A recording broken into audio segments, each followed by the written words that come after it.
Chapter 15. Blasted power cut. Reset my alarm. If this is what the first is like, Lord help your mother in the third. Grace watched Dad's expression fall. I wouldn't visit God himself in that place, Mum continued, waiting for her coffee to print.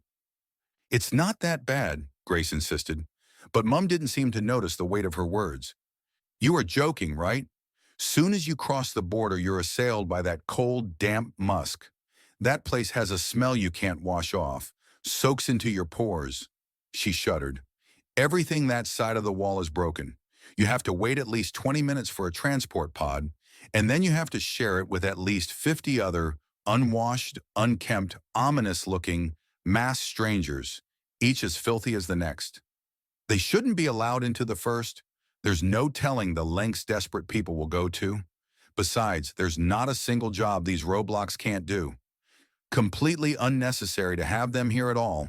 Makes me feel unsafe, she scoffed. Then there's the noise of those masks. I can't understand a word they say. Thank God we don't have to wear them here. Erin sipped her coffee before glancing up at them. Oh, come on.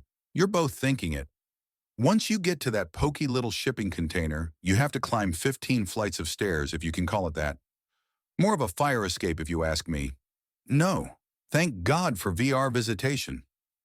She says it keeps her young. Grace shrugged. Gran did have a youthful sparkle and bounce in her step. Not even hypothermia will finish her off. Mum sipped at her coffee. I'm kidding? Course I'm kidding. Her voice trailed off. Well, at least it looks warm in that tin shack since we had insulation put in. Nursing the cup in her hands, her eyes glazed as she relived her one and only visit in horrifying detail before blinking it back. A living graveyard.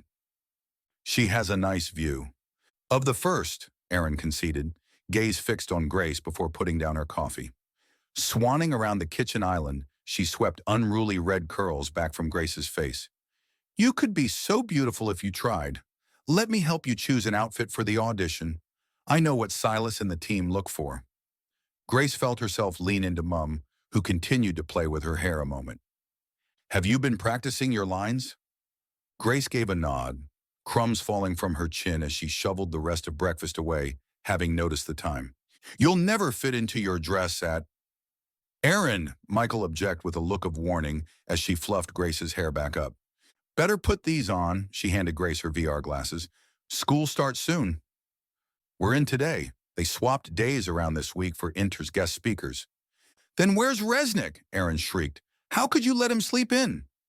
Disapproving eyes raked over the two of them before she made for the stairs. I'm seeing Gran Monday after school, Grace offered. I can drop some stuff off if you like. Guilt still laced his expression as he handed over his carbon credit card. He didn't seem to think it enough. She knows you're doing your best for all of us. But it made little difference. Grace couldn't imagine what it must feel like to carry his level of responsibility. His company, Theo Corp, had been tasked with developing Zero, the world's only carbon-neutral energy and storage facility going forward, and had won a second tender from Inter, something top secret he wasn't able to talk about. As well as being responsible for his employees' livelihoods and Inter's ability to ensure a safe environment, Dad was the glue holding together their shaky family. One mum seemed determined to pull apart, for reasons Grace couldn't begin to understand. She watched Dad put on his VR headset and begin work before packing her own bag. In the first, they had agile working. Lessons would be held online in the metaverse 2 days a week, while the other 3 were spent in school. She liked going in. It meant they could see their friends, and Resnick enjoyed kicking a ball about. But kids in the third weren't so lucky. With resources so thin, there weren't any schools to attend there, so third kids would join lessons in the first remotely, able to observe 5 days a week, submitting any questions through AI moderators and teaching bots. Grace grabbed a croissant for Resnick, who stumbled down the stairs in a crinkled blazer. He could devour it when they were in the pod, on their way to school. Asterisk. Clambering out of the pod as humming drones whizzed overhead and dodging a droid that strode by sporting the latest fashion, Grace narrowly missed another walking advert, a projection this time, for VR headsets. Straightening herself out, she stared up at school. Harrow was an old Victorian building, crowning the hilltop. Having once been an all-boys school, it now housed both full and part-time students from the first. Bots worked tirelessly along walls and ceilings, layering 3D limestone prints, repairing damage acquired during the troubles and dust storms before Hydra. Pottering through iron begonia gates, she passed under its Latin motto, leaving behind numerous walking adverts that tried to follow, their digital IDs not permitted on school grounds. The words Stet Fortuna Domus, Donorum Die Dispensatio Fidelis, read, "Let the fortunate of the house stand, the faithful stewardship of the gifts of God." A pompous contradiction at first glance, proclaiming prosperity for only the fortunate. Yet it held hidden instruction in the figurative "stet" to ignore the smallest meaning derived out of the statement, as well as the change between one another. The subtle linguistic alternation, simultaneously implying all were equal, all responsible, all had gifts to steward, and the need for each to stand up and be counted. To Grace, the words felt magnetic, essential for navigating this world. It seemed that for those paying close enough attention, the words stood to highlight one's own bias, allowing them to correct for such error. The words themselves, part of the gateway, like Mobius, leading Grace to wonder about its designer. Daily, students would move from one side of the fence to the other as though enacting some greater parody, something far more profound. After jogging up marble steps that cascade from Harrow's triple-arched entrance, she and Resnick hurried off in opposite directions. Although she knew school was a luxury, Harrow's external walls were far from its best. Grace had seen movies, read books, all depicting life before Hydra and the Troubles. A lot of work had been done to fix things up. They'd even replanted a few trees, a rare and precious resource now. But Hydra still felt like the life support machine it was. The premise of school, however, stood as a kaleidoscope in her mind. Though its outer shell didn't look like much, inside the majesty of endless possibility tumbled about, like precious stones, developing and decorating the halls of her mind. Though ever-changing, it remained breathtakingly beautiful in nature and housed inexhaustible creativity.